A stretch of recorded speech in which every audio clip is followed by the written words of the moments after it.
பெறாது பெற்ற அன்னையர்கள் தந்தையர்கள் அனைவருக்கும் இந்த நன்னாளில் அன்னையர் தின வாழ்த்துக்களை சொல்லிக்கொண்டு, இதிகாசங்களில் வரும் அன்னையர்களில் மிகச்சிறந்த அன்னை இவரே என்ற தலைப்பில் மண்டோதரி என்பவரை பற்றி நான் பேச வந்துள்ளேன்.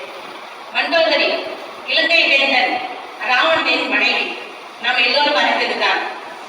பொதுவாகவே ஒரு கருத்து, அரக்கர்களாக இருப்பவர்களின் மனைவியும் அரக்கர்களாகத்தான் இருப்பார்கள் என்பது எல்லோருடைய கருத்தோ என்னவோ தெரியவில்லை. ராமனின் மனைவியாக சீதை இருந்ததால் தானோ என்னவோ சீதை பேர் வாங்கிய அளவுக்கு மண்டோதரிக்கு நல்ல பெயர் இல்லை என்பது என்னுடைய கருத்து. அது ராமாயணத்தில் இட்டடிக்கப்பட்டதா இல்லை யாரும் செய்த சூழ்ச்சியா என்று தெரியவில்லை. காரணம், சீதை விட மிகச்சிறந்த பேரழகி, சிறந்த சிவபக்தை, சிறந்த தேவதச்சனை என்பவரின் மயன் என்பவரின் மகள் மண்டோதரி. அழகிலும் சரி, அறிவாற்றலிலும் சரி, சீதையை விட மிகச்சிறந்த ஒரு பெண்மணியாக இருந்தால் சிறந்த கற்புக்கரசி. அப்படிப்பட்டவள் ஏனோ கம்பராமாயணத்தில் சீதை அளவிற்கு பெயர் எடுக்கவில்லை என்பது வருத்தப்படக்கூடிய விஷயமாக நான் பார்க்கிறேன். ஒரு பெண் என்ற வகையில் என் மனதை மிகவும் கவர்ந்தது என்றால் அது மண்டோதரி கதாபாத்திரம் மட்டும்தான். மண்டோதரி தன்னுடைய கணவன் ராவணனை முதன்முறையாக சந்தித்தது மாயனிடம். இலங்கை நகரை ஒரு அழகான நகரமாக உருவாக்குவதற்காக ராவணன் வருகிறான். காரணம், மாயன் ஒரு சிறந்த பொறியாளர். அவருடைய தலைமையில் இலங்கை மிகச்சிறந்த நகரமாக உருவாகிறது. உருவாக்கும் பொழுது தன்னுடைய மனதை ராவணன் மண்டோதரியிடம் பறி கொடுத்தான். இருவரின் ஒப்புதலின்படி தந்தையின் சம்மதத்துடன் இருவரின் திருமணம் நிறைகிறது. திருமணமாகியவர்களுடைய வாழ்க்கை மிக நன்றாகவே போய் கொண்டிருக்கிறது. இந்திரஜித் என்ற அழகான ஒருவன், மிகச்சிறந்த போர் வீரன் இந்திரஜித். என்று அவன் சீதையை பார்த்தானோ அன்று முதல் பெண்ணாசை காரணமாக தன்னுடைய மனைவியிடம் அன்பான ஒரு வார்த்தை அவன் பேசவில்லை. ஆனால் மண்டோதரி அதை பொருட்படுத்தவில்லை. தன் கணவனுக்கு தன்னால் முடிந்த அளவு புத்தி புகட்டுகிறார். அடுத்தவன் மனைவியை கையாள நினைப்பது மாபெரும் தவறு. அறத்தின் வழியில் செல்வதே மிகச் சிறந்தது.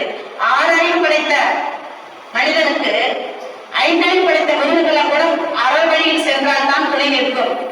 அதே சமயம் அறத்தை இடர்ந்து அறத்தை மீறி நாம் செயல்பட்டால் உடன்பிறப்போடு கூட அவன் விட்டு விலகும் என்று எத்தனையோ புத்திமதி சொல்கிறார் ராவணன் மனைவி மண்டோதரி தன்னுடைய கணவனுக்கு. ஆனால் சீதை மீது கொண்ட பெண்ணாசை காரணமாக ராவணன் எதையும் பொருட்படுத்தவில்லை. சீதையை கவர்ந்து வருகிறான். ஒரு கட்டத்தில் மண்டோதரி தன் கணவனை திருத்துவது மிகவும் முடியாத காரியம் என்று இறைபக்தியின் மனதை செலுத்துகிறார். அந்த சமயம் ராமனால் அனுப்பப்பட்ட தூதுவன் ஹனுமன் சீதையார் தேவியை தேடி இலங்கைக்கு வருகிறார். வானிலிருந்து கீழே வரும் பொழுது மண்டோதரியை பார்க்கிறார். ஒரு கணவன் இவர் சீதை, இவர்தான் சீதை என்று நினைக்கிறார். அடுத்த நிமிடம் நிச்சயமாக இருக்க முடியாது. காரணம், சீதை என்பவள் மிகச்சிறந்த கற்புக்கரசி. அப்படிப்பட்ட கற்புக்கரசி அடுத்தவருடைய அந்தப்புறத்தில் இப்படி நிம்மதியாக ஒதுக்கி கொண்டிருக்க மாட்டார். அதனால் நிச்சயமாக அவள் சீதையாக இருக்க முடியாது என்று முடிவுக்கு வருகிறார். அப்படிப்பட்ட பேரழகி மண்டோதரி. இறுதியில் எத்தனையோ செய்து பார்க்கிறார். மண்டோதரி புத்தி போட்டி ராவணன் கேட்கவில்லை. போர் போகிறது. போரில் மகன் இந்திரஜித் மரணம் அடைகிறார். மகனை பார்த்து மண்டோதரி மயில் மீது விழும் மயில் போல அவன் மீது பாய்ந்து அழுகிறார். நாளை என் கணவனுக்கு இதே போன்ற கதிவேறு ஏற்படும் பெண்ணாசை காரணமாக இப்படி போரில் நீ ஈடுபட்டதால் உன்னை இழந்தேனே என் அன்னை மகனே என்று பலவாறு அழுது போகிறார். அடுத்த சில நாட்கள் ராவணனும் ராமபாணம் ஈடுபட்டு ராமனால் கொல்லப்படுகிறான். அப்பொழுது இதே மண்டோதரி தன் கணவன் மீது மாற்றில் தன்னுடைய பொன்னான கைகளை ஆனந்த அழுவி, பெண்ணாசை காரணமாக உன்னை நான் இழந்தேனே, நான் எத்தனையோ புத்திமதி சொன்னேனே என்று அகற்றுகிறாள், அழுகிறாள். அவன் மீது ராவணனுடைய இறந்த உடலின் மீது மின்னல் வந்து கடலில் பாய்வது போல் அவன் மேல் பாய்ந்து அழுகிறாள், அகற்றுகிறாள். நான் இன்று உண்டால் என்னுடைய பூமியை கொண்டே விழுந்தேன். இதே சமயம் சீதை தேவனுடைய கணவரின் கூட்டனும் குட்டனும் வாழ்கிறார். தீயவர்களுடன் சேர்ந்த இவ்வளவு பெரிய சாமகான பாடி சிவபக்தரான நீ ஒரு பெண்ணாசை காரணமாக இன்று உன்னுடைய உயிரை மாய்த்துக் கொண்டாயே இந்த அருமை காதலரி கணவனே என்று அவளுடைய கணவன் மீது எழுப்புகிறாள். ஒரு பெண் இல்லையா? ஒரு பெண் தன்னுடைய தாலிமொழி உறவுக்காக தொப்புள்கொடி உறவுகள் எத்தனை இருந்தாலும் துச்சவனம் அறிந்து தியாகம் செய்வாள். அப்படிப்பட்ட மண்டோதரி தன்னுடைய கணவன் மீது விழுகிறாள், அழுகிறாள், புரள்கிறாள்.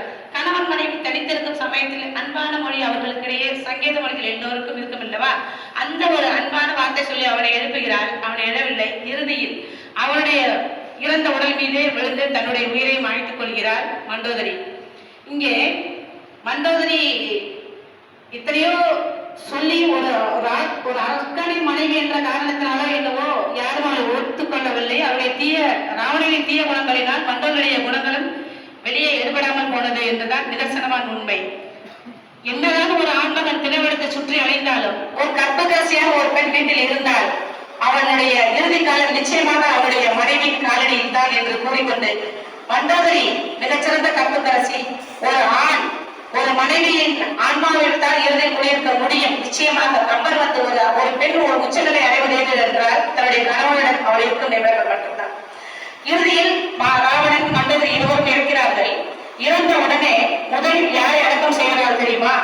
ராவணனின் மனைவி மண்டோதரிக்கு முதலில் எரியூட்டுகிறார்கள். அவளுடைய இறந்த உடம்பிற்கு மேல் ராவணனை படுத்த வைத்து எரியூட்டுகிறார்கள்.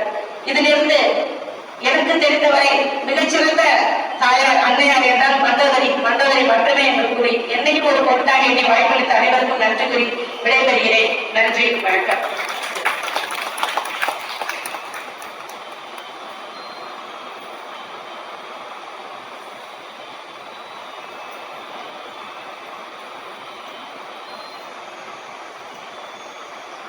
ஆகச்சிறந்த அன்னை இவரே என்ற தலைப்பில் அவர் ராமாயணத்தில் ஒரு கதாபாத்திரமான மண்டோதரியை எடுத்துக்கொண்டார்.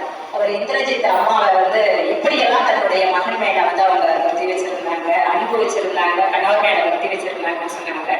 ஆகச்சிறந்த அன்னை அவர் இல்ல, அவரோட இன்னொருத்தவங்க இருக்காங்கன்னு திருமதி செந்தாமரை அவர்கள் அவருடைய அன்னையை பற்றி பேசுவார்.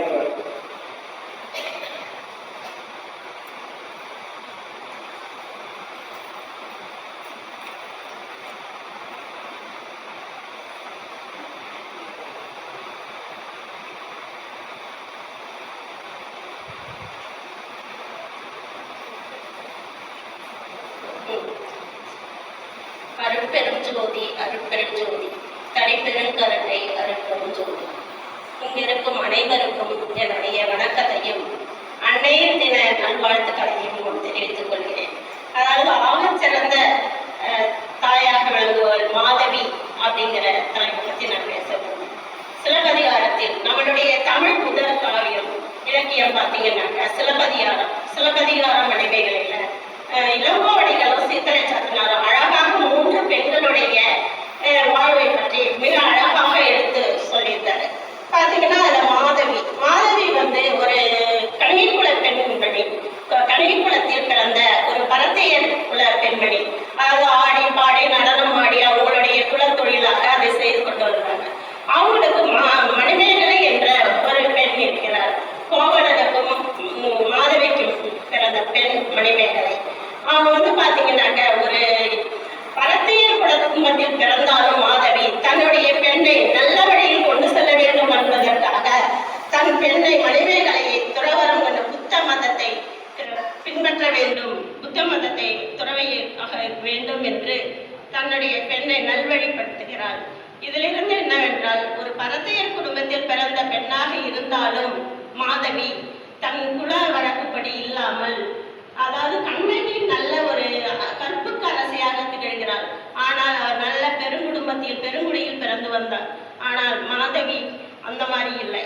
மாதவி இழிவாக இருந்தாலும் ஒரு பரத்தையர் குடும்பத்தில் இருந்தாலும் தன் மகளை நல்ல வழியில் கொண்டு செல்ல வேண்டும் என்பதற்காக தன் மகளுக்கு 5 வயது முதலே தன் ஆடல் பாடல்களை கற்றுக் கொடுக்கிறாள்.